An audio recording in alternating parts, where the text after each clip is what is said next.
Hello everyone, you are watching the rising star. आज की video में हम थर्मोडायनेमिक्स पार्ट 1 के बारे में डिस्कस करने जा रहे हैं। जैसा कि पिछली वीडियो में हमने आपको इंट्रोडक्शन दिया था, तो इस वीडियो में हम थोड़ा और उसको एक्सप्लेन करेंगे। ठीक है, तो चलिए शुरू करते हैं। तो जैसा कि थर्मोडायनेमिक्स के बारे में हम आप जानते हैं कि थर्मो का मतलब होता है हीट एनर्जी और डायनेमिक्स का मतलब होता है मूवमेंट। ठीक है, तो थर्मोडायनेमिक्स ओवरऑल मीनिंग जो हो जाएगा वो मूवमेंट ऑफ एनर्जी या मूवमेंट ऑफ हीट एनर्जी हो जाएगा। ठीक है, अब हम कुछ इंपॉर्टेंट पॉइंट्स देख लेते हैं। पहला इंपॉर्टेंट पॉइंट तो यही है। अब दूसरे इंपॉर्टेंट पॉइंट पे हम आते हैं, जो है law of thermodynamics deals with the energy changes of macroscopic substances और system involving in a large number of molecules. इसका मतलब ये है कि जो हमारा लॉ ऑफ थर्मोडायनेमिक्स है वो सिर्फ वैलिड है उन्हीं मॉलिक्यूल्स पे जो एक नंबर मतलब लार्ज मॉलिक्यूल्स पे ही वैलिड है। जैसे कुछ लॉज होते हैं जो एक सिर्फ माइक्रो या एक मॉलिक्यूल पे ही वैलिड होते हैं। तो यहाँ पे जो है हमारा थर्मोडायनेमिक्स वो ओवरऑल सिस्टम या overall large number of molecules पे ही वैलिड है। छोटे मोटे मॉलिक्यूल्स या एक दो मॉलिक्यूल्स पे वैलिड नहीं है हमारा। अब आते हैं हम तीसरी इंपॉर्टेंट पॉइंट है, जो है thermodynamics is based on initial and final states of a system undergoing the change. इसका मतलब ये है कि जो हमारा लॉ ऑफ थर्मोडायनेमिक्स है वो सिर्फ इनिशियल और फाइनल स्टेज पे ही मैटर करता है, बीच में क्या हो रहा है वो मैटर नहीं करता। जैसे हम एग्जांपल देते हैं कि अगर आपको फर्स्ट फ्लोर से टॉप फ्लोर पे जाना है तो आप किसी भी स्टेयर से जाएं, चाहे आपके घर में अगर दो स्टेयर से तो आप राइट वाले स्टेयर से जाएं या लेफ्ट वाले स्टेयर से जाएं, ज़्यादा टाइम किससे लग रहा है वो हमें मैटर नहीं करता है। ये मतलब हमारा पाथ कोई भी मैटर नहीं करता है, बस हमारा फाइनल और इनिशियल स्टेज ही मैटर करता है। ठीक है, आइए हम फोर्थ पॉइंट पे आते हैं। Law of thermodynamics is applied only when a system is in equilibrium और moves from one equilibrium state to another equilibrium state. इसका मतलब ये है कि जो हमारे थर्मोडायनेमिक्स के लॉज हैं वो सिर्फ वहीं वैलिड है जहाँ पे कोई बॉडी एक इक्विलिब्रियम में हो। या देखिए, इक्विलिब्रियम तो दो टाइप के होते हैं, जैसा कि आप जानते हैं स्टैटिक और डायनेमिक इक्विलिब्रियम। स्टैटिक वो होता है जो रेस्ट में होता है, नेट फोर्स जीरो होता है, और डायनेमिक वो होता है जो मूव करता है लेकिन वहाँ पे टोटल नेट फोर्स जीरो होता है, मतलब कोई एक्सटर्नल फोर्स नहीं लग रहा है। ठीक है, तो यहाँ पे थर्मोडायनेमिक्स जो है वो सिर्फ इक्विलिब्रियम पार्टिकल्स, इक्विलिब्रियम स्टेट या इक्विलिब्रियम सिस्टम है उसी पे ही हमारा वर्क करेगा और कहीं वर्क नहीं करेगा। ठीक है, अब आते हैं हम फिफ्थ पॉइंट पे। Microscopic properties like pressure temperature do not change with time for a system in equilibrium state. जैसे कि माइक्रोस्कोपिक प्रॉपर्टीज़ हैं, जैसे प्रेशर और टेम्परेचर। देखिए, मैक्रोस्कोपिक और माइक्रोस्कोपिक में डिफरेंस है। मैक्रोस्कोपिक को हम प्रेशर और टेम्परेचर तो ले ले रहे हैं, लेकिन जो माइक्रोस्कोपिक होगा वो हमारा डेल्टा टी या डेल्टा पी होगा। देखिए, डेल्टा पी होता है चेंज इन टेम्परेचर, मतलब फाइनल माइनस इनिशियल, और डेल्टा टी होता है वो चेंज इन टेम्परेचर होता है। इसका मतलब ये है कि जो हमारा मैक्रोस्कोपिक प्रॉपर्टी है, मतलब प्रेशर और टेम्परेचर, वो सिर्फ हमारे फाइनल मतलब टेम्परेचर चेंज, जहाँ टेम्परेचर चेंज नहीं हो रहा है, मतलब जैसे हर एक सेकंड पे अगर कहीं भी हम मान लेते हैं कि टेम्परेचर चेंज हो रहा है हर मिनट पे, तो हमें वो नहीं बताता है थर्मोडायनेमिक्स। हमें ये बताता है कि ओवरऑल चेंज कितना हुआ, मतलब फाइनल और इनिशियल टेम्परेचर का डिफरेंस हम थर्मोडायनेमिक्स में पढ़ते हैं किसी भी चीज़ का।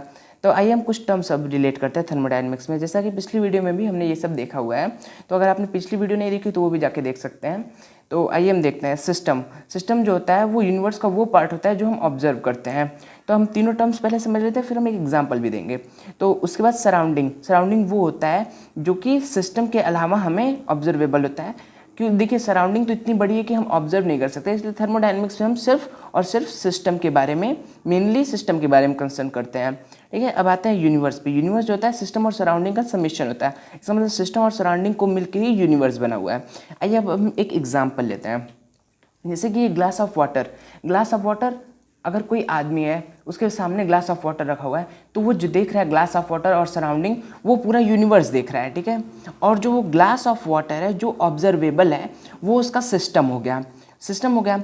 और उसके बाद चेंज इन टेम्परेचर, जैसे कि पानी का टेम्परेचर कुछ अलग है, सराउंडिंग का टेम्परेचर कुछ अलग है, तो जो चेंज इन टेम्परेचर हुआ वो हमारा सराउंडिंग है, मतलब कि वो चीज़ हमें विजिबल तो है नहीं, तो उसको हम सराउंडिंग कंसिडर करेंगे। और जो ग्लास ऑफ वाटर है, मतलब पानी जो है और ग्लास जो है, वो हमारा सिस्टम है। ठीक है, आते हैं हम फोर्थ पॉइंट पे, जो कि है बाउंड्री वो वॉल है जो एक सिस्टम और सराउंडिंग को सेपरेट करती है। जैसे कि हम ग्लास ऑफ वाटर का ही एग्जाम्पल लेते हैं। ये ग्लास ऑफ वाटर है और यहाँ पे जो है हम वाटर रख दिए, तो ये जो हमारी लेयर है, ये जो हम लेयर आप देख रहे हैं, ऊपर तो एयर होगी, ये जो वाटर है और ये जो लेयर है ना, यही लेयर हमारा बाउंड्री है। क्योंकि ये देखिए इस चीज़ को तो हम विजिबल कर पा रहे हैं, मतलब ये विजिबल है वाटर, लेकिन एयर तो विजिबल है नहीं। इसका मतलब यहाँ पे ये चीज़ जो है वो सराउंडिंग है, और ये जो वाटर है वो हमारा क्या है, वो हमारा सिस्टम है। ठीक है, तो ये एग्जाम्पल है हमारा, ये चारों जो टर्म्स हैं उसका एक एग्जाम्पल है। अब हम आते हैं टाइप्स ऑफ सिस्टम। सिस्टम कितने टाइप्स के होते हैं?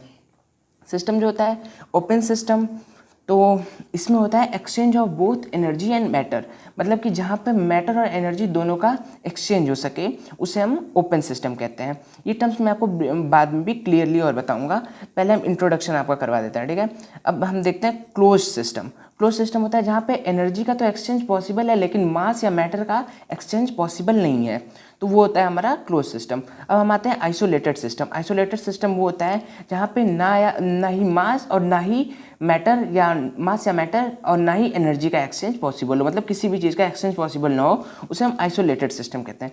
देखिए पिछली वीडियो में हमने कुछ इसके बहुत अच्छे एग्जांपल्स भी लिए हैं, तो अगर आपने वो वीडियो नहीं देखी तो आप एक बार जरूर जाके देख लीजिएगा, बहुत ही इन्फॉर्मेटिव वीडियो बनी है वो। ठीक है, अब हम आते हैं अपने प्रॉपर्टीज़ ऑफ सिस्टम पे। सिस्टम की जो कुछ प्रॉपर्टीज़ होती हैं, तो मेनली सिस्टम की प्रॉपर्टीज को क्लासीफाई किया गया है दो कैटेगरीज में। पहला हमारा इंटेंसिव, दूसरा है हमारा एक्सटेंसिव। ठीक है, अब हम देखते हैं पहला इंटेंसिव क्या होता है। Intensive properties which are independent of amount of quantity amount और क्वांटिटी ऑफ सिस्टम, मतलब कि वो प्रॉपर्टी जो कि हमारे क्वांटिटी, मतलब एक ग्लास में हम कितना पानी लिए हैं इससे इंडिपेंडेंट है। ठीक है, उसे हम कहते हैं अपना इंटेंसिव। और कितना पानी है ये लिए हैं उस अमाउंट को हम कहते हैं एक्सटेंसिव, मतलब कि जो हमारे अमाउंट पे कंसर्न करे उसे हम एक्सटेंसिव कहते हैं, और जो अमाउंट से मतलब ना रखे कुछ अलग प्रॉपर्टी से मतलब रखे उसे हम कहते हैं एक्सटेंसिव इंटेंसिव। जैसे हम कुछ एग्जांपल लेते हैं, जैसे एक ग्लास ऑफ वाटर है, उसका जो कितना पानी है, मतलब वॉल्यूम ऑफ वाटर कितना लीटर है, तो वो हमें हमारा एक्सटेंसिव में आ जाएगा। लेकिन जो पानी की डेंसिटी है वो तो मैटर नहीं ना कर रही है कि कितना हमारा पानी है। जैसे अगर हम 1 लीटर पानी भी लेते हैं तो भी उसकी डेंसिटी वही होगी 1000 kg पर लीटर, और अगर हम 5 लीटर भी पानी लेते हैं तो उसकी भी डेंसिटी वही 1 ग्राम पर ml हुई होगी, मतलब 1000 kg पर लीटर। ठीक है, तो जो प्रॉपर्टीज़ मास पे डिपेंड नहीं करती हैं वो हमारी आती हैं इंटेंसिव प्रॉपर्टीज़ में। इंटेंसिव प्रॉपर्टीज के जैसे हम कुछ अच्छे एग्जांपल्स देते हैं। मोलैरिटी, मोलैरिटी हमारा होता है moles upon volume in litre. देखिए मोल्स जो है, मोल्स जो है और वॉल्यूम जो है, ये दोनों एक्सटेंसिव प्रॉपर्टी है, लेकिन दोनों का रेशियो जो होता है वो इंटेंसिव प्रॉपर्टी होता है। तो हम देखिए कुछ इंपॉर्टेंट पॉइंट्स भी यहाँ से नोट कर सकते हैं। तो देखिए कुछ इंपॉर्टेंट पॉइंट्स हमने लिख रखी है, 2-3 पॉइंट्स, तो आइए वो हम एक्सप्लेन करते हैं। ठीक है, तो पहली पॉइंट ये है, ratio of two extensive property is an intensive property. जैसा कि पिछला एग्जांपल हमने लिया था मोलैरिटी का। मोलैरिटी जो होता है हमारा moles upon volume in litre होता है। तो देखिए मोल्स भी हमारी एक्सटेंसिव प्रॉपर्टी है और लीटर भी हमारी एक्सटेंसिव प्रॉपर्टी है, और इन दोनों का रेशियो जो आता है वो हमारा इंटेंसिव प्रॉपर्टी होता है, मतलब कि ये ना ही मोल्स पे डिपेंड कर रहा है ना ही लीटर पे डिपेंड कर रहा है, मतलब वॉल्यूम पे। दूसरा एग्जांपल हम जैसे देख सकते हैं मास अपॉन वॉल्यूम बराबर डेंसिटी जो होती है। दूसरा एग्जांपल हमारा ये हो गया। अब आते हैं दूसरे इंपॉर्टेंट पॉइंट है नोट पे, वो है if extensive property is defined पर ग्राम पर लीटर और पर मोल इट बिकम्स इंटेंसिव प्रॉपर्टी। मतलब आप समझ सकते हैं कि अगर किसी एक्सटेंसिव प्रॉपर्टी को हम पर मोल पर लीटर या पर ग्राम में डिफाइन करेंगे तो इंटेंसिव बन जाएगी। जैसे कुछ हम एग्जांपल ले लेते हैं, जैसे मास पर वॉल्यूम, मास पर लीटर, वो हमारी डेंसिटी बन जाती है। देखिए मास पर लीटर, मास तो हमारी एक्सटेंसिव प्रॉपर्टी हो गई, और पर लीटर भी हमारी एक्सटेंसिव प्रॉपर्टी हो गई। तो पर लीटर यहाँ पे आ गया ना हमारा, मतलब पर कोई किसी भी एक्सटेंसिव प्रॉपर्टी में अगर हम पर लीटर कर देते हैं तो हमारी इंटेंसिव बन जाती है। तो मास पर लीटर हो गया, मास तो हमारा एक्सटेंसिव है, पर लीटर, मास पर लीटर इक्वल टू हमारा आ गया डेंसिटी। तो जो डेंसिटी आ गई वो हमारी इंटेंसिव प्रॉपर्टी आ गई। ठीक है, अब हम आते हैं तीसरे इंपॉर्टेंट पॉइंट पे, जो है intensive property can't be added but extensive property can be added. इसका मतलब ये है कि इंटेंसिव प्रॉपर्टी को हम डायरेक्ट ऐड नहीं कर सकते, लेकिन एक्सटेंसिव प्रॉपर्टी को हम ऐड कर सकते हैं। जैसे इंटेंसिव प्रॉपर्टी एक हम एग्जाम्पल लेते हैं कि अगर एक बॉक्स है, ठीक है, 2 टुकड़े हैं, ये 5 kg का है, ये 4 kg का है। ठीक है, इसकी डेंसिटी हम मान लेते हैं 5 ग्राम पर ml है, इसकी भी मान लेते हैं 5 ग्राम पर ml है। दोनों तो बॉक्स हैं तो डेंसिटी ऑफ कोर्स सेम ही होनी है। तो देखिए दोनों को हम ऐड करेंगे तो इसका मतलब ये तो नहीं ना है कि डेंसिटी हमारी 10 हो जाएगी। तो इसका मतलब ये हो गया कि हमारी इंटेंसिव प्रॉपर्टी तो चेंज नहीं होगी। लेकिन यहाँ पे देखिए अगर दोनों बॉक्स को हम जोड़ देते हैं तो जो मास है इसका 5 kg और 4 kg ये बराबर मिलके 9 kg हो जाएगा, पूरे बॉक्स का 9 kg। तो ये हमारी देखिए एक्सटेंसिव प्रॉपर्टी, क्योंकि मास एक्सटेंसिव प्रॉपर्टी है तो एक्सटेंसिव प्रॉपर्टी को हम डायरेक्ट ऐड कर दिए तो वो हमारी जो है वो डायरेक्ट, इसका मतलब यही है ओवरऑल कि एक्सटेंसिव प्रॉपर्टी को हम ऐड कर सकते हैं। देखिए डेंसिटी तो सेम रहेगी लेकिन मास हमारा चेंज हो जा रहा है, इसका मतलब एक्सटेंसिव प्रॉपर्टी को हम ऐड कर सकते हैं, इंटेंसिव को नहीं कर सकते। देखिए हम कुछ और एग्जांपल इंटेंसिव प्रॉपर्टी को ले सकते हैं, जैसे वेपर डेंसिटी। वेपर डेंसिटी क्या होता है? वेपर डेंसिटी होता है मोलर मास अपॉन 2।